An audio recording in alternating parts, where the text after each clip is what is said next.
तो बच्चों कैसे हैं आप सब। उम्मीद करता हूँ आप लोग बहुत अच्छे होंगे। मेरा नाम है अवैस खान और मैं बात कर रहा हूँ यहाँ पर भागलपुर से। तो मैं बता दूं कि ये जो मेरा चैनल है ये एक टीचिंग चैनल है जिसमें मैं आप लोगों को पढ़ाने वाला हूँ क्लास 10th का। अभी फिलहाल आईसीएसई का जो सारा सब्जेक्ट्स है उसका टॉपिक्स मैं यहाँ पे क्लियर करने वाला हूँ, चाहे वो बायो हो, चाहे केमिस्ट्री हो, फिजिक्स हो।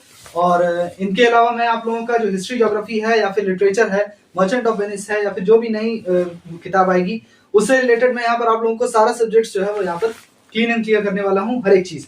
तो चलिए फिर मेरे साथ जुड़े रहिए आप लोग इस चैनल पे, और चैनल को जाके सब्सक्राइब कर लीजिए, बेल आइकन को प्रेस कर लीजिए ताकि मैं कोई भी एजुकेशनल वीडियोस अपलोड करूं तो वो आप तक पहुंच जाए और आप लोग इसका फ्री ऑफ कॉस्ट जो है फायदा उठा सकें। तो चलिए फिर हम लोग आज की अपनी वीडियो जो कि बायो के ऊपर है उसे स्टार्ट करते हैं। अब देखिए बच्चों, इससे पहली वाली जो मेरी वीडियो थी जो कि आपका cell the structure and function unit of life, जो कि क्लास 10th का सबसे पहला चैप्टर है, which is very important from the exam point of view, from the boards exam point of view. तो इसका हम लोगों ने पार्ट 3 तक किया था, मैंने कराया था आप लोगों को, जिसमें हम लोगों ने राइबोसोम्स तक किया था, उसके फीचर्स के बारे में और उसके फंक्शन के बारे में हम लोगों ने यहाँ पर एक चीज जानी थी। तो चलिए फिर आज की वीडियो में हम लोग पढ़ने वाले हैं लाइसोसोम्स के बारे में। और लाइसोसोम जो आपका सेल ऑर्गेनल है उसके पहले हम लोग फीचर के बारे में जान लेते हैं और फिर उसके फंक्शंस के बारे में जान लेते हैं, और ये जानेंगे कि इससे सवाल आखिर आएगा कैसे आप लोग को। तो चलिए लाइसोसोम्स के बारे में यहाँ पे हम लोग समझ लेते हैं। लाइसोसोम्स, अब देखिए एक तरफ हम लोग इसके फीचर के बारे में पढ़ लेंगे और दूसरी तरफ इसके फंक्शंस के बारे में पढ़ लेंगे, ठीक है। अब देखिए बच्चों, लाइसोसोम जो है वो एक्चुअल में आपका मेम्ब्रेनियस सैक्स होता है। मैं पहले आप लोगों को बना के दिखा देता हूं कि लाइसोसोम एक्चुअल में दिखता कैसा है। ये आपका कुछ इस तरीके का दिखता है, ठीक है। सैक लाइक होता है, बोरे के जैसा दिखता है। इसके अंदर ये ग्रेन्यूल्स है, इस तरह का ग्रेन स्ट्रक्चर्स है। अब देखिए ये आपका लाइसोसोम जो है ये आपका कुछ इस तरीके का दिखता है। ये आपका लाइसोसोम है, ठीक है। ये कुछ इस तरीके का दिखता है। और मैं पहली बात इसके बारे में, पहला फीचर आप लोगों को बता दूं कि ये मेम्ब्रेनियस सैक्स होता है। मेम्ब्रेनस सैक लाइक स्ट्रक्चर होता है, सैक बॉडीज होता है, जो कि आपका गोल्गी बॉडी से बडेड ऑफ, मतलब ये गोल्गी बॉडी से झड़ के निकलता है। Budded of from Golgi body, ये गोल्गी बॉडी से बड ऑफ करके निकलता है। गोल्गी बॉडी से निकलता है ये बड ऑफ करके, और इसका नाम है लाइसोसोम। तो सवाल आपका नेम द फॉलोइंग में सीधा सीधा आएगा कि ये कौन सा सेल ऑर्गेनल है जो कि आपका गोल्गी बॉडी से बड ऑफ करके निकलता है। तो answer will B lysosome and it will B of 1 marks. दूसरा जो फीचर उसका ये है बच्चों कि यहाँ पर इसके अंदर आपका 40 डिफरेंट टाइप्स ऑफ एंजाइम्स पाया जाता है। ये चीज याद रखिएगा। इसका दूसरा फीचर क्या है कि इसके अंदर 40 डिफरेंट टाइप्स ऑफ एंजाइम्स यहाँ पर इसके अंदर आपको देखने को मिलेगा। 40 अलग अलग तरीके का 40 अलग अलग एंजाइम्स आपको देखने को मिलेगा लाइसोसोम के अंदर। तो ये सवाल भी आप लोग को अलग से नेम द फॉलोइंग में बन सकता है कि कौन सा ऐसा सेल ऑर्गेनल है जिसके अंदर 40 अलग अलग तरीके का एंजाइम्स पाया जाता है। तो आंसर विल बी लाइसोसोम। अब देखिए इस लाइसोसोम के फीचर के बारे में तो हम लोगों ने पढ़ लिया, लेकिन आखिर इसका काम क्या है, इसका फीचर, इसका फंक्शन क्या है। अब देखिए ये आपका इंट्रासेल्यूलर डाइजेशन में हेल्प करता है। ये आपका इंट्रासेल्यूलर मतलब सेल्स के अंदर जो डाइजेशन हो रहा है, इंट्रासेल्यूलर डाइजेशन में आपका कौन हेल्प करता है, आपका लाइसोसोम्स हेल्प करता है। दूसरी बात इसकी क्या है कि ये फॉरेन सब्सटेंस को डिस्ट्रॉय कर देता है। मान लेते हैं कोई बैक्टीरिया है, कोई जर्म्स घुस गया है सेल के अंदर, तो वो उसको क्या कर देगा, डिस्ट्रॉय कर देगा। डिस्ट्रॉयज फॉरेन सब्सटेंस मतलब वही जर्म्स, ठीक है। तो ये आपके फॉरेन सब्सटेंसेस को क्या कर देता है, खत्म कर देता है। तीसरा फंक्शन इसका बच्चों आप लोग ये लिख सकते हैं, इसमें से कोई एक फंक्शन आप लोगों को याद रखना है, ज्यादा नहीं, एक फंक्शन और एक फीचर याद कर लीजिएगा। और फिर नेम द फॉलोइंग के तौर पे तो मैंने आप लोग को ये 2 क्वेश्चन करा ही दिया है। अब देखिए अगला फंक्शन इसका क्या है कि जब सेल आपका पुराना हो जाता है या फिर आपका इंजोर हो जाता है, कोई इंजरी आ जाती है सेल के अंदर, पुराना हो जाता है, तो उस केस में आपका क्या होता है कि रैपिडली डिस्ट्रॉय कर देता है ये ऑर्गेनल्स को। मतलब ये आपका रैपिडली ऑर्गेनल्स को क्या कर देगा, डिस्ट्रॉय कर देगा। अगर आपका सेल जो है वो डैमेज हो गया है या फिर सेल जो है वो ओल्ड हो गया है, ठीक है। व्हेन सेल इज ओल्ड, या सेल पुराना हो गया है या तो सेल आपका इंजोर्ड हो गया है, तो इस केस में क्या कर देता है, ये डिस्ट्रॉय कर देता है। It destroys it destroys cell organelle. मतलब सेल के अंदर जितना भी ऑर्गेनेल पाया जाता है ये उसको क्या कर देगा भैया, उसको ये डिस्ट्रॉय कर देगा। और इस वजह से हम लोग इसी लाइसोसोम को क्या कहते हैं, suicidal bags. Hence it is known as suicidal bags. इसको हम लोग कहते हैं लाइसोसोम को सुसाइडल बैग। तो देखिए बोर्ड में आप लोग को सीधा सवाल आ जाएगा कि कौन सा सेल ऑर्गेनल है जिसको हम लोग सुसाइडल बैग कहते हैं। तो भैया आंसर इसका होगा लाइसोसोम। या फिर सवाल ये पूछ सकता है कि लाइसोसोम्स आर आल्सो कॉल्ड, तो उसमें एक ऑप्शन आपका रहेगा सुसाइडल बैग। तो सुसाइडल बैग में टिक लगा के आ जाइएगा। आप सुसाइडल बैग क्यों कहते हैं, अगर ये सवाल पूछ दे तो ये आंसर होगा कि जब सेल पुराना हो जाता है या इंजोर्ड हो जाता है, तो इसका आंसर ये होगा कि जब सेल आपका पुराना हो जाता है या फिर इंजोर्ड हो जाता है तो लाइसोसोम जो है वो सारे के सारे सेल ऑर्गेनेल को, जितना भी आपका सेल ऑर्गेनेल इस सेल के अंदर पाया जाएगा उस सारे सेल ऑर्गेनेल को ये लाइसोसोम क्या कर देता है, खत्म कर देता है, डिस्ट्रॉय कर देता है। अगला जो इसका फंक्शन है वो ये बच्चों कि ये डाइजेस्ट कर देता है कार्टिलेज को ड्यूरिंग फॉर्मेशन ऑफ बोन्स। जब बोन्स का फॉर्मेशन हो रहा है तो ये डाइजेस्ट कर देता है कार्टिलेज को। ये कार्टिलेज को क्या कर देता है, डाइजेस्ट कर लेता है। वाइल कब डाइजेस्ट करता है, बोन्स के फॉर्मेशन के वक्त, जब हड्डी का फॉर्मेशन हो रहा होता है, जब बोन्स का फॉर्मेशन हो रहा होता है तो उस वक्त ये कार्टिलेज को क्या कर देता है, डाइजेस्ट कर देता है, हजम कर लेता है। तो यहां तक हम लोगों ने पढ़ा अभी features and functions of lysosomes. तो चलिए इसे फटाफट से मिटा लेते हैं और अब हम लोग समझ लेते हैं सेंट्रोसोम के फीचर और सेंट्रोसोम के फंक्शन के बारे में, और सवाल आप लोगों को किस तरीके से एग्जाम में पूछा जाएगा। Let's start it. स्टॉप कर। तो चलिए बच्चों अब सेंट्रोसोम के बारे में समझ लेते हैं। सेंट्रोसोम आपका कौन सा सेल ऑर्गेनेल है, कैसा दिखता है, इसका फीचर और इसका फंक्शन क्या है, और सवाल कैसे आप लोगों को एग्जाम में इससे रिलेटेड पूछा जाएगा यहाँ पे। अब देखिए सेंट्रोसोम दिखता कैसा है, पहले मैं ये आप लोगों को बना के दिखा देता हूं। अगर ये आपका सेल है, ये न्यूक्लियस है, तो सेंट्रोसोम आपका कुछ इस तरीके का दिखेगा। ये देखिए ये रेडिएटिंग रेज से सराउंडेड रहता है जिसको हम लोग एस्टर कहते हैं। ये जो आप देख रहे हैं ये आपका एस्टर है, ठीक है। ये सेंट्रोसोम आपका कुछ इस तरीके का दिखेगा। तो ये जो आप देख रहे हैं यहाँ पर जो सेल ऑर्गेनल देख रहे हैं इसको हम लोग क्या कहते हैं, ये सेंट्रोसोम है आपका, ये इस तरीके का दिखता है आपका। अब देखिए इसके सबसे पहले हम लोग इसके फीचर के बारे में बात कर लेते हैं कि इसका फीचर क्या है और सवाल आप लोगों को कैसे आएगा। अब देखिए यहाँ पर एक ऐसा रीजन जो सराउंड कर रहा है सेंट्रियोल को, जो नियर द न्यूक्लियस पाया जा रहा है, इसके अंदर जो आप देख रहे हैं वो सेंट्रियोल है, ठीक है।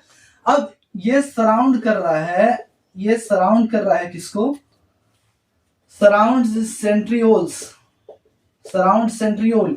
ये जो आप देख रहे हैं ना, ये इसको एक्चुअल में सराउंड कर रहा है। तो इसको जो आपका सराउंड कर रहा है इसको हम लोग क्या कहते हैं, सेंट्रोसोम कहते हैं। इसको हम लोग क्या कहते हैं, आपका सेंट्रोसोम कहते हैं। ये एक्चुअल में आपको सराउंड करता है रीजन सराउंडिंग सेंट्रियोल्स। तो ये आपका सराउंड करता है, किसको सराउंड करता है, इन सेंट्रियोल्स को ये क्या करता है, सराउंड करता है, और इसी को हम लोग कहते हैं सेंट्रोसोम।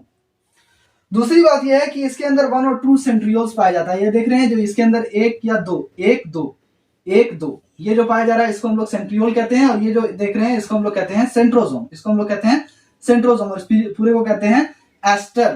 पूरे को क्या कहते हैं, रेडिएटिंग रेज कॉल्ड एस्टर। अब देखिए इसके अंदर 1 और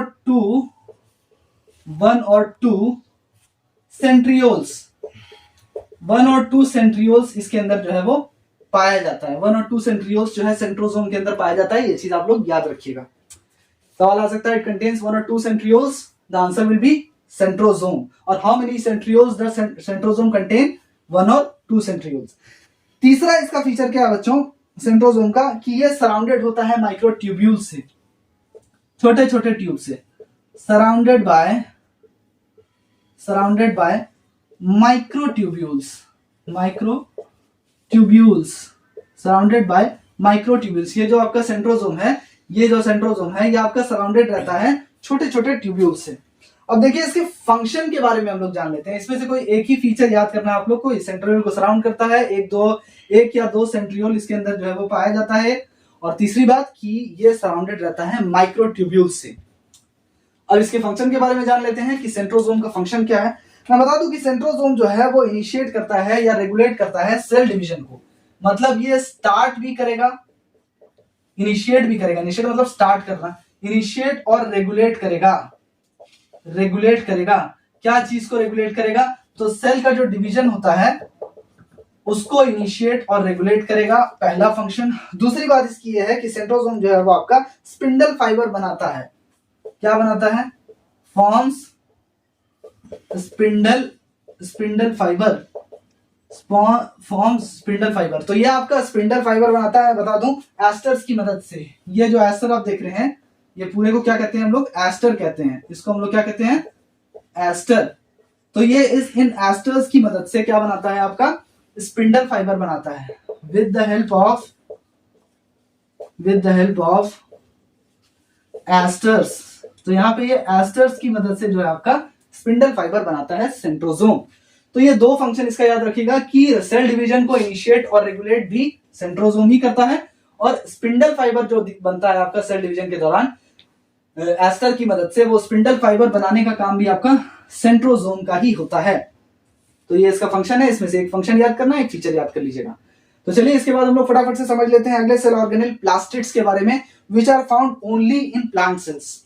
अब देखिए इसमें भी मैंने आप लोगों को शुरू में ही बताया था, अभी भी बता देता हूं कि ये जो सेंट्रोसोम है ये found only in animal cells, only in animal cell. सिर्फ और सिर्फ ये एनिमल सेल में पाया जाता है भैया, ये आपका प्लांट सेल में नहीं पाया जाता है। ये चीज याद रखिएगा। नेम द फॉलोइंग में ये पूछ सकता है, या ट्रू और फॉल्स में, कि centrosome is found in animal cells and plant cells. So it will be false, it is found only in animal cells. ठीक है, अब हम लोग समझ लेते हैं एक ऐसे सेल ऑर्गेनेल के बारे में जो कि सिर्फ और सिर्फ प्लांट सेल्स में पाया जाता है।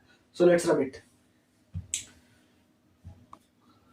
अब चलिए फटाफट से हम लोग प्लास्टिड्स के बारे में समझ लेते हैं। प्लास्टिड्स जो है भैया, ये जो आपका सेल ऑर्गेनेल है, ये सिर्फ और सिर्फ प्लांट सेल में पाया जाता है, only in plant cell, only in plant cell. ठीक है, ये आपका सिर्फ और सिर्फ प्लांट सेल में पाया जाता है। इसका सबसे पहला फीचर देखिए, प्लास्टिड्स को मैं आप लोगों को यहाँ पे बना के भी दिखा देता हूं ताकि दिमाग में घुस जाए, भेजे में घुस जाए कि एक्चुअल में दिखता कैसा है। ये देखिए, ये कैप्सूल की तरह दिख रहा है और इसके अंदर कुछ इस तरीके का ऐसे ब्लॉक। ठीक है, ये मैं फटाफट से आप लोगों को एक रफ डायग्राम यहाँ पर बना के दिखा देता हूं। ठीक है, ये है आपका प्लास्टिड्स, इस तरीके से कुछ इंटरकनेक्टेड, ये आपका प्लास्टिड है। ठीक है, ये सेल है और इसके अंदर ये आपका क्या है? प्लास्टिड है। अब देखिए यहाँ पर क्या है ना कि अलग अलग काइंड्स में जब मोस्ट कॉमन वंस जो होता है यहाँ पर क्लोरोप्लास्ट होता है। मतलब सबसे कॉमन जो प्लास्टिड है, सबसे कॉमन मोस्ट कॉमन प्लास्टिड, ये नेम द फॉलोइंग के तौर पे ही पूछ सकता है। ये मोस्ट कॉमन प्लास्टिड कौन सा भैया? क्लोरोप्लास्ट, ये इसका आंसर है। मोस्ट सबसे ज्यादा कॉमन प्लास्टिड जो है वो क्लोरोप्लास्ट है। नेम द फॉलोइंग का बहुत अच्छा सवाल है। और इसी क्लोरोप्लास्ट के अंदर जो है पाया जाता है, क्या पाया जाता है? Contains the green pigment. वो जो ग्रीन पिगमेंट है जो खाना बनाने के प्रोसेस में मदद करता है, जिसका नाम क्या है भैया? क्लोरोफिल। तो ये यही क्लोरोप्लास्ट के अंदर आपका ये क्लोरोफिल जो है ये पाया जाता है। ये चीज याद रखिएगा। नेम द फॉलोइंग का बहुत अच्छा सवाल। तो इसका फीचर याद रखिएगा कि सबसे ज्यादा कॉमन प्लास्टिड क्या है? क्लोरोप्लास्ट है। और इसी क्लोरोप्लास्ट के अंदर आपका ग्रीन पिगमेंट पाया जाता है, जिसको हम लोग क्लोरोफिल कहते हैं। दूसरा फीचर जो है वो क्लोरोप्लास्ट का ये है बच्चों, ये प्लास्टिड का ये है कि ये डबल मेम्ब्रेन होता है। यहाँ पर आप देख सकते हैं, ये जो स्ट्रक्चर है ये आपको सिंगल ये जो स्ट्रक्चर है ये आपको सिंगल दिख रहा होगा, लेकिन ये एक्चुअल में ये डबल मेम्ब्रेन होता है। ठीक है, ये डबल मेम्ब्रेन स्ट्रक्चर है। तो ये डबल मेम्ब्रेन होता है, ये होता है आपका डबल मेम्ब्रेन सेल ऑर्गेनेल है। याद रखिएगा, ये प्लास्टिड जो है आपका डबल मेम्ब्रेन होता है, प्रोटीनेशियस होता है, एंड इट कंटेन्स डीएनए। ठीक है, प्रोटीनेशियस होता है। और तीसरी बात क्या, इसके अंदर आपका पाया जाता है डीएनए पाया जाता है। प्लास्टिड के अंदर क्या पाया जाता है आपका? प्लास्टिड के अंदर आपका डीएनए पाया जाता है, खुद का डीएनए पाया जाता है इसके अंदर, इसके पास खुद का डीएनए है। अब देखिए ये डिस्क के जैसा होता है, जैसा कि आप लोग यहाँ पर देख सक रहे हैं। प्लास्टिड जो है वो डिस्क लाइक स्ट्रक्चर होता है, जिसको हम लोग थैलाकॉइड्स कहते हैं। डिस्क लाइक स्ट्रक्चर इसके अंदर क्लोरोप्लास्ट के अंदर जो है पाया जाता है डिस्क लाइक स्ट्रक्चर्स। ठीक है, जिसको हम लोग थैलाकॉइड कहते हैं। क्या कहते हैं? थैलाकॉइड। इसके अंदर डिस्क लाइक स्ट्रक्चर पाया जाता है, जिसको हम लोग थाइलाकॉइड कहते हैं, और उसी थाइलाकॉइड के अंदर क्लोरोफिल होता है बच्चों। उसी थाइलाकॉइड के अंदर क्या होता है भैया, उसी थाइलाकॉइड के अंदर क्लोरोफिल होता है। तो ये तो यहाँ पर हम लोगों ने इसकी फीचर्स की बात की है प्लास्टिड्स के, and it is found only and only in plant cells. अब हम लोग बात करने वाले हैं इसके फंक्शन के बारे में झटाझट, कि आखिर प्लांट सेल में जो है प्लास्टिड का फंक्शन क्या है, what is the function of plastid और क्लोरोप्लास्ट। तो देखिए यहाँ पर 3 तरीके का आपका प्लास्टिड पाया जाता है, जो कि सबसे मोस्ट कॉमन है, जैसा बता ही दिया मैंने कि क्लोरोप्लास्ट। ये पहला फर्स्ट टाइप ऑफ प्लास्टिड जो है वो क्लोरोप्लास्ट है, ठीक है। पहला जो है वो आपका क्लोरोप्लास्ट है, और इस क्लोरोप्लास्ट का फंक्शन क्या होता है, ये ग्रीन इन कलर होता है। ये किस कलर का होता है, ये ग्रीन इन कलर होता है। और मैं बता दूं कि जो क्लोरोप्लास्ट है ये सोलर एनर्जी को ट्रैप करता है फोटोसिंथेसिस के लिए, and it contains the pigment chlorophyll. तो ये क्या करता है, traps solar energy, traps solar energy. Chloroplast क्या करता है, ये ग्रीन इन कलर होता है, traps solar energy for what, for photosynthesis, for photosynthesis, ठीक है। फोटोसिंथेसिस के लिए ट्रैप करता है, और इसके ट्रैप करता है सोलर एनर्जी, और इसके अंदर एक पिगमेंट पाया जाता है जिसका नाम है क्लोरोफिल। तो यहां पर हम लोगों ने 3 सवाल किया नेम द फॉलोइंग का, और एज अ फंक्शन भी इसे याद कर लिया कि एक फंक्शन क्या है, कि क्लोरोप्लास्ट जो पहला वाला जो प्लास्टिड है क्लोरोप्लास्ट, वो ग्रीन इन कलर है, सोलर एनर्जी ट्रैप करता है फोटोसिंथेसिस के लिए, और तीसरी बात कि इसके अंदर क्लोरोफिल पाया जाता है। तो ये सारी बात आप क्लोरोप्लास्ट के मुतालिक आप ये 3 बात याद रखिएगा। अगला जो मेरा दूसरा वाला प्लास्टिड है उसको हम लोग कहते हैं यहां पर ल्यूकोप्लास्ट। क्या कहते हैं, ल्यूकोप्लास्ट। ल्यूकोप्लास्ट का काम मैं बता दूं आप लोगों को बच्चों, कि ल्यूकोप्लास्ट जो है वो कलरलेस होता है, इसका कोई कलर नहीं होता है, ये स्टार्च को स्टोर करता है। ये कलरलेस होता है, कोई कलर नहीं होता है, इसका काम होता है स्टार्च को स्टोर करना। क्या काम होता है भैया, इसका स्टार्च को स्टोर करना, और इसमें कोई पिगमेंट नहीं होता है, ये चीज याद रखिएगा। ल्यूकोप्लास्ट के अंदर पिगमेंट पाया जाता है, ट्रू या फॉल्स, इसका आंसर होगा false. It doesn't contain any pigment, it has no pigment and it is colourless. Its function is to store starch. तीसरा वाला जो आपका प्लास्टिड है वो है आपका क्रोमोप्लास्ट। क्या नाम है, क्रोमोप्लास्ट। अब क्रोमोप्लास्ट का क्या काम है, ये इसके अंदर तो आपका ग्रीन पिगमेंट क्लोरोफिल पाया जा रहा था, ये सोलर एनर्जी को ट्रैप कर रहा था फोटोसिंथेसिस के लिए। ल्यूकोप्लास्ट जो है ना तो उसका कोई कलर था, ना इसके अंदर कोई पिगमेंट पाया जा रहा था, सिर्फ स्टार्च को स्टोर कर रहा था। लेकिन भैया क्रोमोप्लास्ट का क्या फंक्शन है, बताइए, जानते हैं। क्लोरोप्लास्ट का फंक्शन ये है बच्चों कि क्रोमोप्लास्ट जो है वो वेरियसली कलर्ड होता है, मतलब अलग अलग कलर्स का पाया जाता है, और ये इंपार्ट करता है कलर। किसको इंपार्ट करता है colour, to flowers and fruits. इसका वेरियस कलर होता है, याद रखिएगा, वेरियस कलर। पहला पॉइंट तो ये कि ये वेरियस कलर्स में पाया जाता है। क्रोमोप्लास्ट सिर्फ एक ग्रीन कलर, क्लोरोप्लास्ट के जैसा सिर्फ ग्रीन कलर में नहीं पाया जाता है। दूसरा इसका फंक्शन है ये इंपार्ट करता है, इंपार्ट्स कलर। किसको कलर इंपार्ट करता है, फ्लावर को, फ्लावर्स को और फ्रूट्स को। तो सवाल आपसे ये बना यहाँ पे कि कौन सा प्लास्टिड है जो फ्लावर को और फ्रूट्स को कलर इंपार्ट करता है, नेम द फॉलोइंग का सवाल। The answer will B chromoplast. अब देखिए क्रोमोप्लास्ट का अगला फंक्शन ये है बच्चों कि ये जो है, इसमें मैं बता दूं आपको कि सबसे पहला जो क्रोमोप्लास्ट है जिसको हम लोग कहते हैं ज़ैंथ्रोफिल। ज़ैंथ्रोफिल यहां पे लिख देता हूं, ज़ैंथ्रोफिल। ज़ैंथ्रोफिल येलो होता है, येलो पिगमेंट, ठीक है। ज़ैंथ्रोफिल जो है वो येलो कलर का एक पिगमेंट होता है, ठीक है। कैरोटीन की अगर बात करें तो कैरोटीन जो है वो ऑरेंज रेड पिगमेंट होता है। अगर कैरोटीन की बात करें, इससे भी सवाल आ सकता है, तो ये ऑरेंज रेड पिगमेंट होता है। किस कलर का होता है ये, ऑरेंज रेड पिगमेंट।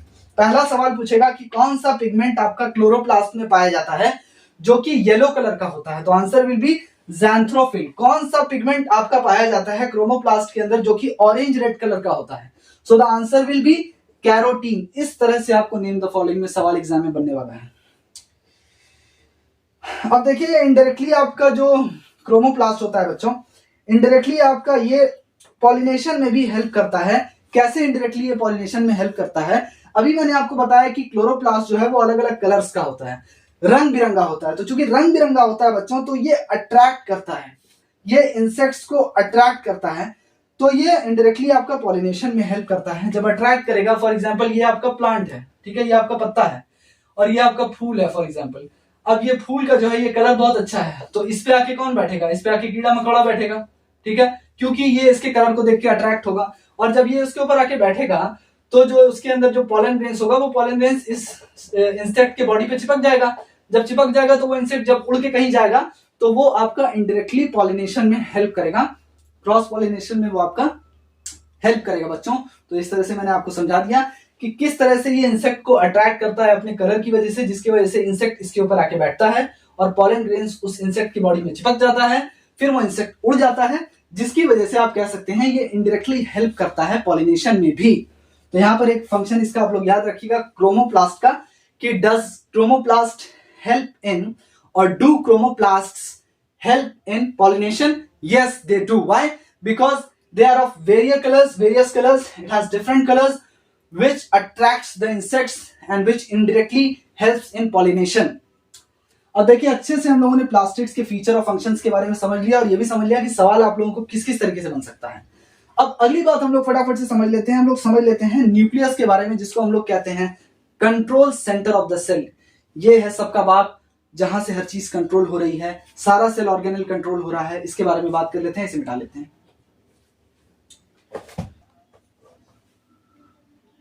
तो चलिए अब फटाफट से हम लोग न्यूक्लियस के फीचर्स और उसके फंक्शन के बारे में जान लेते हैं। ये फॉर एग्जांपल आपका सेल है, तो लगभग इसके सेंटर पे ही न्यूक्लियस पाया जाता है, कुछ इस तरीके से ऐसे पाया जाता है। और ये आपका एक डबल मेम्ब्रेन बाउंडेड स्ट्रक्चर है। ये एक रफ डायग्राम में बना के दिखा दे रहा हूँ। और ये आपका न्यूक्लियोलस हो गया, ठीक है, और ये आपका क्रोमैटिन थ्रेड हो गया, ठीक है। ये एक रफ डायग्राम है न्यूक्लियस का। ये जो आप सामने देख रहे हैं ये आपका न्यूक्लियस है। अब देखिए न्यूक्लियस के बारे में सबसे पहला फीचर आपका बता दूं, अगर ये सवाल आप लोग को नेम द फॉलोइंग में पूछ दे कि it is the largest cell organelle, it is the largest cell organelle, तो आंसर विल बी न्यूक्लियस। पहला सवाल आ गया, ये इसका पहला फीचर है। दूसरी बात इसकी क्या है कि ये ज्यादातर स्फेरिकल और डेंस होता है। ये काफी ज्यादा spherical, it is mostly spherical and dense. ये दूसरा फीचर है, ये स्फेरिकल है और डेंस है न्यूक्लियस जो है आपका। तीसरी बात इसकी ये है कि ये न्यूक्लियर मेम्ब्रेन जो होता है, इसके अंदर आपका छोटा छोटा पोर्स होता है ताकि वो सब्सटेंस उसके अंदर एंटर कर सके और लीव कर सके। यहां पे जो आप देख रहे हैं ये है न्यूक्लियर मेम्ब्रेन। इस न्यूक्लियर मेम्ब्रेन में छोटा छोटा छोटा छोटा छोटा छोटा पूरे न्यूक्लियर मेम्ब्रेन में ये जो आप देख रहे हैं न्यूक्लियर मेम्ब्रेन छोटा छोटा पोर होता है। इसमें छोटा छोटा क्या होता है भैया? पोर होता है, जिसके थ्रू, इन पोर्स के थ्रू सब्सटेंस आपका एंटर भी कर सकेगा और बाहर भी आ सकेगा, लीव भी कर सकेगा। तो याद रखिए इसका तीसरा जो फीचर है उसमें हम लोग यहाँ पे ये लिख देता हूं कि न्यूक्लियर मेम्ब्रेन जो होता है, nuclear membrane has various pores so that substance may enter and leave, substance may enter और leave। बात समझ में आ गई? तीसरी बात यहाँ पे न्यूक्लियस के बारे में ये है कि इसके अंदर नेटवर्क पाया जाता है थ्रेड लाइक स्ट्रक्चर्स का, जिसको हम लोग क्रोमैटिन फाइबर्स कहते हैं। Contains network of thread like structure. यहां पे थ्रेड लाइक स्ट्रक्चर होता है बच्चों, थ्रेड लाइक स्ट्रक्चर पाया जाता है, कॉल्ड, जिसको हम लोग क्या कहते हैं भैया? क्रोमैटिन फाइबर्स कहते हैं, ठीक है। और इसके अंदर क्या पाया जाता है? इन क्रोमैटिन फाइबर्स के अंदर इसका खुद का डीएनए। तो याद रखिएगा कि ये जो न्यूक्लियस है, इसके अंदर ये जो आप थ्रेड लाइक स्ट्रक्चर्स देख रहे हैं, थ्रेड लाइक स्ट्रक्चर्स का नेटवर्क, इसी को हम लोग कहते हैं, क्या कहते हैं? CF फॉर क्रोमैटिन फाइबर कहते हैं। और इन्हीं क्रोमैटिन फाइबर्स में आपका जो है जेनेटिक मटेरियल डीएनए पाया जाता है। याद रखिएगा chromatin fibres contains DNA, nucleus contains chromatin fibre and chromatin fibre contains DNA. अब देखिए मैं आप लोगों को यहाँ पे इसके फंक्शन के बारे में बता देता हूं कि न्यूक्लियस का फंक्शन क्या है। तो सबसे पहली बात मैं बता दूं कि ये सेल के सारे फंक्शन को, सेल में जितना भी तमाम फंक्शन जो सेल के अंदर हो रहा है उसको रेगुलेट करता है। ये रेगुलेट करता है रेगुलेट करता है सेल के फंक्शन को।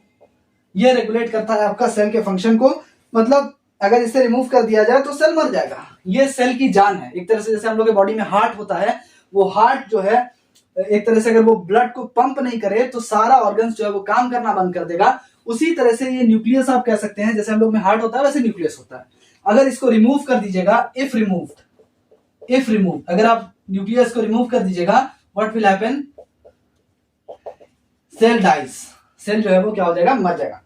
दूसरा फंक्शन क्या है, और इसको हम लोग control centre of the cell भी कहते हैं, ये भी चीज याद रखिएगा। कंट्रोल सेंटर क्या कहते हैं इसको हम लोग? Control centre of the cell. Nucleus will be the answer. दूसरा फंक्शन ये है इसका कि इसके अंदर क्रोमोसोम्स पाया जाता है, जो कि आपका बैरियर होता है, बेरस होता है जीन्स का, जो कंट्रोल करता है आपका हेरिडिटी कैरेक्टर्स। तो याद रखिएगा, it contains chromosome, carriers of heredity जिसको कहते हैं, कंटेन्स क्रोमोसोम। तो यहां पर जो इसके अंदर क्या पाया जाता है? क्रोमोसोम पाया जाता है, जो कि कैरियर्स ऑफ हेरिडिटी होता है, कैरियर्स ऑफ हेरिडिटी होता है। याद रखिएगा कि इसके अंदर ही आपका क्रोमोसोम्स पाया जाता है। किसके अंदर? न्यूक्लियस के अंदर पाया जाता है।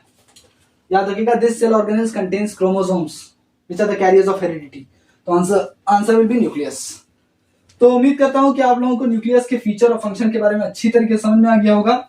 इसमें से एक फंक्शन याद कर लीजिएगा और फीचर्स एक याद कर लीजिएगा। बाकी सारा जिस तरह से मैंने आप लोगों को नेम द फॉलोइंग के लिए प्रिपेयर करवाया है उसी तरीके से करिएगा। जैसे कि पूछ सकता है सवाल कि न्यूक्लियस जो है उसके अंदर network of thread like structure पाया जाता है, जिसको क्या कहते हैं? Answer will B chromatin fibre. अगला सवाल आ सकता है कि क्रोमैटिन फाइबर के अंदर जो जेनेटिक मटेरियल पाया जाता है उसका नाम क्या है? लिख दीजिएगा डीएनए। सवाल ये आ सकता है कि ये जो आपका न्यूक्लियस है ये डबल मेम्ब्रेन है या फिर सिंगल मेम्ब्रेन पाया जाता है? तो भैया डबल मेम्ब्रेन है, ये चीज याद रखिएगा। यहाँ पे लिखा नहीं है, मैंने लिख देता हूं, ये डबल मेम्ब्रेन सेल ऑर्गेनेल है, डबल मेम्ब्रेन।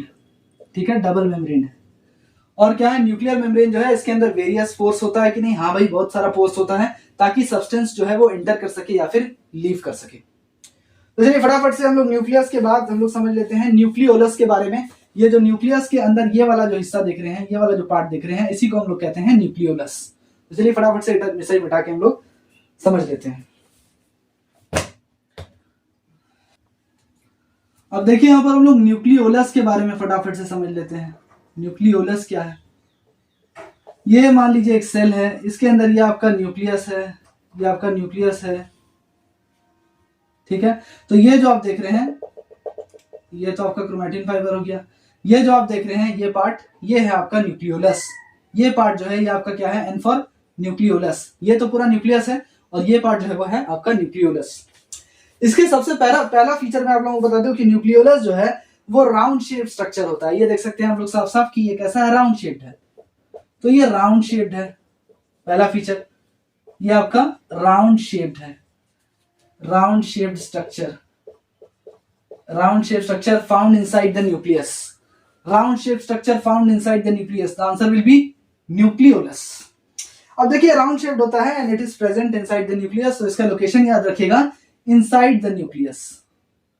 इसका जो लोकेशन है वो हो जाएगा इनसाइड द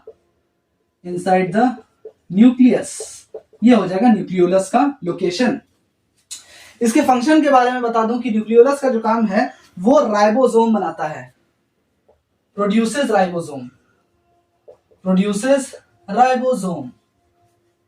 राइबोसोम बनाता है भैया। राइबोसोम प्रोटीन फैक्ट्री है ये। Ribosomes are also called protein factory, जहां प्रोटीन प्रोड्यूस होता है, सिंथेसिस होता है।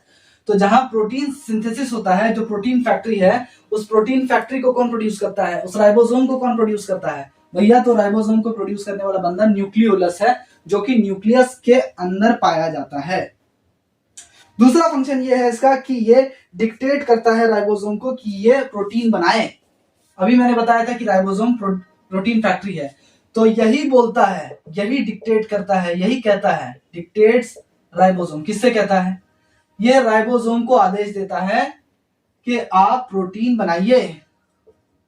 अगर ये ना होता तो राइबोसोम प्रोटीन नहीं बनाता। अगर ये ना होता तो राइबोसोम प्रोटीन नहीं सिंथेसाइज करता। अगला फंक्शन इसका ये है कि ये प्रोटीन सिंथेसिस में पार्टिसिपेट करता है by forming and storing RNA. तो ये आरएनए को भी फॉर्म करता है, फॉर्म्स आरएनए यानी ribonucleic acid and stores it, मतलब सिर्फ उसको बनाता ही नहीं है बल्कि आरएनए को स्टोर भी करता है। आरएनए को बनाएगा नहीं, स्टोर नहीं करेगा तो डीएनए कैसे बनेगा? आरएनए को अगर न्यूक्लियोलस बनाएगा नहीं, स्टोर नहीं करेगा तो डीएनए कैसे बनेगा? इस वजह से ये आरएनए को बनाता है और आरएनए को स्टोर करता है और फिर राइबोसोम को कहता है, राइबोसोम को डिक्टेट करता है कि प्रोटीन का सिंथेसिस कीजिए। तो सवाल पूछेगा कि कौन सा सेल ऑर्गेनेल है जो कि न्यूक्लियस के अंदर पाया जाता है, जो डिक्टेट करता है राइबोसोम को to synthesis protein. So the answer will be nucleolus. ठीक है, राइबोसोम कौन बनाता है? The answer will be nucleolus. चलिए इसे मिटा लेते हैं, समझ लेते हैं क्रोमैटिन फाइबर्स के बारे में। इसके बारे में समझेंगे, इसके बारे में।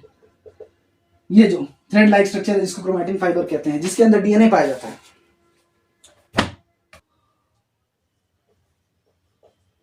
अब हम लोग फटाफट से समझ लेते हैं आपका क्रोमैटिन फाइबर के बारे में। तो ये सेल है आपका, ये न्यूक्लियस है, ठीक है, ये डबल मेम्ब्रेन बाउंडेड न्यूक्लियस है, ये आपका न्यूक्लियोलस है, और ये जो थ्रेड लाइक स्ट्रक्चर जो है, ठीक है, ये रफ डायग्राम, ये थ्रेड लाइक स्ट्रक्चर जो है यही है आपका सीएफ यानी क्रोमैटिन फाइबर। ठीक है, अब देखिए क्रोमैटिन फाइबर का जो सबसे पहला फीचर है वो ये है कि क्रोमैटिन फाइबर एक फाइन थ्रेड लाइक नेटवर्क है। क्रोमैटिन फाइबर क्या है? आपका फाइन थ्रेड लाइक नेटवर्क है जो कि रेस्टिंग स्टेज में होता है न्यूक्लियस के। ये जो फाइन थ्रेड लाइक नेटवर्क है ये कब होता है आपका? Fine thread like network, fine thread like network in the resting stage, in the resting stage. तो जब न्यूक्लियस आपका, ये जब आपका सेल रेस्ट कर रहा होता है, रेस्टिंग फेज में होता है, इंटरफेज में होता है, जिसको हम लोग इंटरफेस कहते हैं, resting phase also known as interface. तो उस वक्त उसके अंदर ये फाइन थ्रेड लाइक नेटवर्क पाया जाता है जिसको हम लोग कहते हैं क्रोमैटिन फाइबर। ये तो पहली बात हुई। अब देखिए ये जो सेल डिवीजन के दौरान कंडेंस हो जाता है, जब सेल डिवाइड करने लगता है, when the cell is about to divide, when mitosis starts, जब माइटोसिस शुरू होता है, सेल डिवीजन शुरू होता है, तो यही जो क्रोमैटिन फाइबर है इट कंडेंसेस, ये कंडेंस हो जाता है भैया, कंडेंसेस टू फॉर्म क्रोमोसोम, और फिर ये क्रोमोसोम बन जाता है। ये कैसा बन जाता है? इस तरह का बन जाता है। क्रोमोसोम ऐसे ही दिखता है ना भैया, तो ये आपका क्रोमोसोम बन जाता है, इस तरह का बन जाता है। यही आपका धागे से क्या बन जाता है आपका? ये आपका बन जाता है chromosome, carriers of heredity. Chromosome क्या है? Carriers of heredity. तो यही क्रोमैटिन फाइबर जो है वो सेल डिवीजन के दौरान, रेस्टिंग फेज में नहीं, रेस्टिंग फेज में तो ये ऐसा ही दिखता है थ्रेड लाइक, सेल डिवीजन के दौरान ये इस कंडेंस होके बन जाता है क्रोमोसोम, इस तरह का दिखने लगता है, फिर ऐसा नहीं दिखेगा। ठीक है, जैसे कि झाड़ू का तिनका, पहले झाड़ू का तिनका कैसा था? ऐसा था, झाड़ू झाड़ू झाड़ू झाड़ू अलग अलग था, लेकिन जब बाद में वो झाड़ू बना तो वो झाड़ू के जैसा दिखने लगा। फॉर एग्जाम्पल इस तरह का दिखने लगा, ये बन गया आपका कंडेंस होके वो झाड़ू। ठीक है, ये बन गया झाड़ू। उसी तरह से जो क्रोमैटिन फाइबर है ये आपका सेल डिवीजन के दौरान बन जाता है क्रोमोसोम।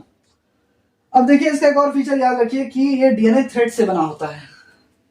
ये जो क्रोमैटिन फाइबर है, अभी थोड़ी देर पहले मैंने आपको बताया था, made up of DNA thread. ये जिस धागे से बना होता है, जिस थ्रेड से बना होता है, उसमें डीएनए पाया जाता है, तो it is made up of DNA threads. ये तीन तो इसका फीचर हो गया। सवाल कैसे आएगा कि fine thread like network in the resting stage which is found inside the nucleus, the answer will be chromatin fiber. This condenses to form chromosome during cell division, the answer will be chromatin fibers. And chromatin fibers is made up of dash threads, तो याद रखिएगा DNA threads, इसी के अंदर पाया जाता है आपका DNA। अब देखिए जो धागे जैसा स्ट्रक्चर है क्रोमैटिन फाइबर, इसका काम क्या भैया? ऐसे ही आ गया क्या? नहीं, इट कैरीज जीन्स। इसके अंदर जीन्स पाया जाता है। जीन्स कहते हैं जो इंफॉर्मेशन कैरी करता है, जीन्स कैरी हेरिडिटरी इंफॉर्मेशन। ठीक है, तो क्रोमोसोम्स जो है यहां पर, अब मैंने कहा कि ये सेल डिवीजन के दौरान कंडेंस होकर बन जाता है क्रोमोसोम, और यही क्रोमोसोम जो है बच्चों, एक क्रोमोसोम जो है वो जीन्स कैरी करता है, carriers of genes, carriers of heredity.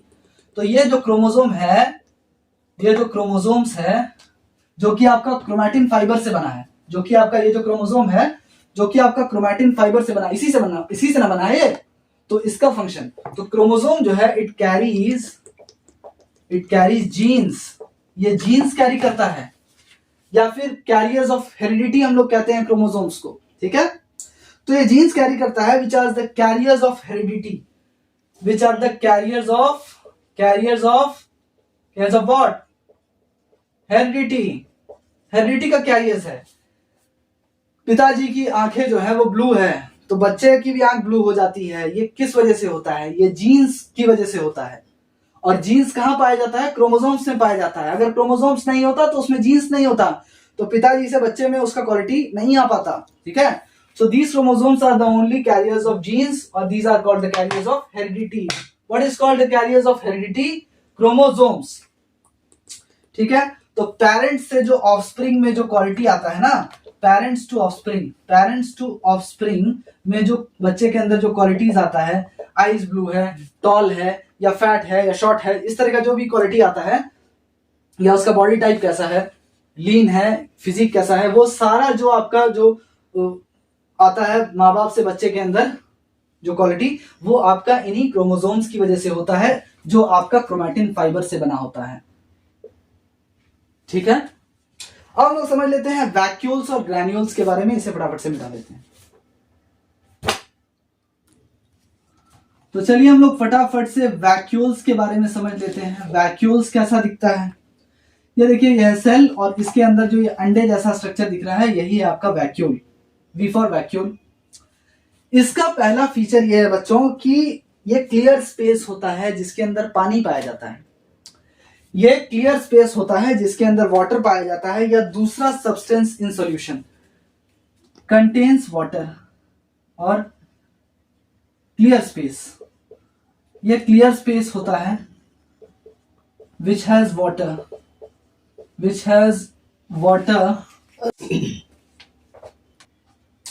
अब देखिए, ये वो क्लियर स्पेस है जिसके अंदर वाटर पाया जाता है, या फिर इसके अंदर आपका दूसरा सब्सटेंस पाया जाता है, अदर सब्सटेंस इसके अंदर पाया जाता है इन सॉल्यूशन। या तो वाटर पाया जाएगा इसके अंदर, या तो दूसरा सब्सटेंस पाया जाएगा इन सॉल्यूशन, अदर सब्सटेंस। दूसरा फीचर इसका यह है वैक्यूल्स का कि ये एक कवरिंग से प्रोटेक्टेड रहता है, या फिर एक कवरिंग से कवर्ड रहता है, जिसको हम लोग कहते हैं टोनोप्लास्ट। अब देखिए, ये जो आप देख रहे हैं, ये एक कवरिंग से प्रोटेक्टेड रहता है या कवर्ड रहता है। ये एक कवरिंग से कवर्ड रहता है, जिसको हम लोग कहते हैं tonoplast, covered with a covering called. ये सवाल आपका नेम द फॉलोइंग का बहुत ही अच्छा सवाल है, टोनोप्लास्ट। ये कवरिंग से कवर्ड रहता है, जिसको हम लोग क्या कहते हैं बच्चों? टोनोप्लास्ट। अगला फीचर जो आपका वैक्यूल का है वो ये है कि प्लांट सेल्स जो होता है उसमें बहुत कम पाया जाता है, लेकिन बड़ा होता है। अगर आपका वैक्यूल प्लांट सेल में पाया जाता है, प्लांट सेल में जो वैक्यूल पाया जाता है वो होता है कम, फ्यू होता है, लेकिन लार्ज साइज का होता है, लार्जर होता है। लेकिन अगर एनिमल सेल में जो वैक्यूल पाया जाता है, एनिमल सेल में जो वैक्यूल पाया जाता है वो बहुत ज्यादा होता है, ठीक है, more in number as compare to plant cell, more in number होता है, लेकिन वो स्मॉलर इन साइज होता है, बहुत छोटा छोटा होता है, ठीक है। तो ये एनिमल सेल्स में जो है वो बहुत ज्यादा पाया जाता है, लेकिन उसमें एनिमल सेल्स में ज्यादा वैक्यूल्स पाया जाता है, but they are smaller in size. लेकिन प्लांट सेल्स में जो है वो कम वैक्यूल्स पाया जाता है, but they are larger in size. ये चीज याद रखिएगा, ये इंपॉर्टेंट है आपका। अब देखिए, वैक्यूल का फंक्शन क्या होता है, वैक्यूल का काम क्या होता है? ये वाटर का स्टोरेज होता है, ठीक है। It is the storage for water. अभी मैंने आपको बताया था कि इसके अंदर पानी स्टोर रहता है, तो ये बच्चों ये स्टोरेज ऑफ वाटर होता है, ये चीज याद रखिएगा। और दूसरा सब्सटेंस भी इसके अंदर पाया जाता है, जैसे कि फूड पिगमेंट्स और waste products. Storage of water, food pigments, waste products, ठीक है, वेस्ट प्रोडक्ट्स ETC। तो ये सारा चीज इसके अंदर पाया जाता है, वाटर है, फूड पिगमेंट्स है, वेस्ट प्रोडक्ट्स है, ये सब आपका वैक्यूल के अंदर पाया जाता है। अगला फंक्शन इसका ये है कि ये टर्जिडिटी प्रोवाइड करता है प्लांट सेल्स को by pressing against the cell wall. अब चूंकि इसके अंदर पानी भरा होता है तो ये पानी जो है इस सेल वॉल के ऊपर प्रेशर लगाता है, धक्का देता है उसको। ये वाटर जो है इस सेल वॉल के ऊपर, सेल वॉल इसके वॉल के ऊपर क्या लगाता है, प्रेशर लगाता है। तो याद रखिएगा, gives turgidity to the cell, gives turgidity to the cell by pressing against cell wall, by pressing against cell wall, cell wall को प्रेस करके टर्जिडिटी मेंटेन करता है, टर्जिडिटी प्रोवाइड करता है। और इसके अंदर कुछ पिगमेंट्स पाया जाता है, जैसे कि इसके अंदर एक पिगमेंट पाया जाता है जिसको हम लोग एंथोसाइनेंस कहते हैं, वायलेट ब्लू कलर का। क्या कहते हैं? एंथोसाइनेंस। एंथोसाइनेंस ये एक पिगमेंट है जो कि आपका रेड वायलेट ब्लू कलर का पिगमेंट है, ठीक है। ये एक वायलेट ब्लू कलर का पिगमेंट है, वायलेट ब्लू कलर का पिगमेंट एंथोसाइनेंस, जो कि आपका वैक्यूल्स के अंदर पाया जाता है। ये चीज याद रखिएगा। अब देखिए, इसे मिटा लेते हैं, फटाफट से हम लोग ग्रैन्यूल्स के बारे में समझ लेते हैं।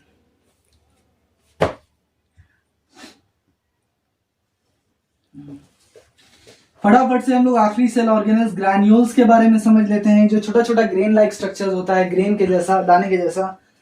ये देखिए, ये सेल है और इसके अंदर ये इस तरह का छोटा छोटा ग्रेन लाइक जो स्ट्रक्चर होता है, इसी को हम लोग कहते हैं ग्रैन्यूल्स, ठीक है।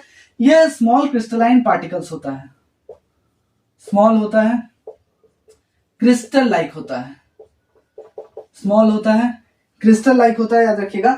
या फिर ड्रॉपलेट्स के जैसा होता है, ड्रॉपलेट्स के जैसा ये होता है। ये ड्रॉपलेट्स के जैसा है, बूंद के जैसा है, या किसी क्रिस्टल के जैसा है और बहुत छोटा है।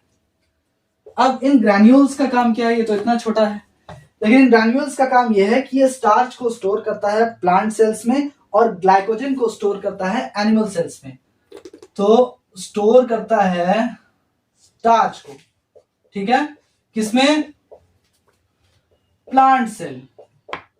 प्लांट सेल में इसका काम है कि ये स्टार्च को स्टोर करता है। और अगर हम लोग बात करें एनिमल सेल्स में, तो एनिमल सेल्स में ये ग्लाइकोजन को स्टोर करता है। एनिमल सेल्स में ये आपका ग्लाइकोजन को स्टोर करता है, याद रखिएगा, यही इसका फंक्शन है। और ये फैट ड्रॉपलेट्स होता है which serve as food for the cell. It serves as ये खाने के तौर पे सेल के लिए काम आता है, फूड के तौर पे, food for the cell. It serves as food for the cell. याद रखिएगा कि ये सेल का खाना है। सेल का खाना क्यों कौन है? ये granules, grain like structures. So it serves as food for the cell. याद रखिएगा, इसका आंसर होगा ग्रैन्यूल्स।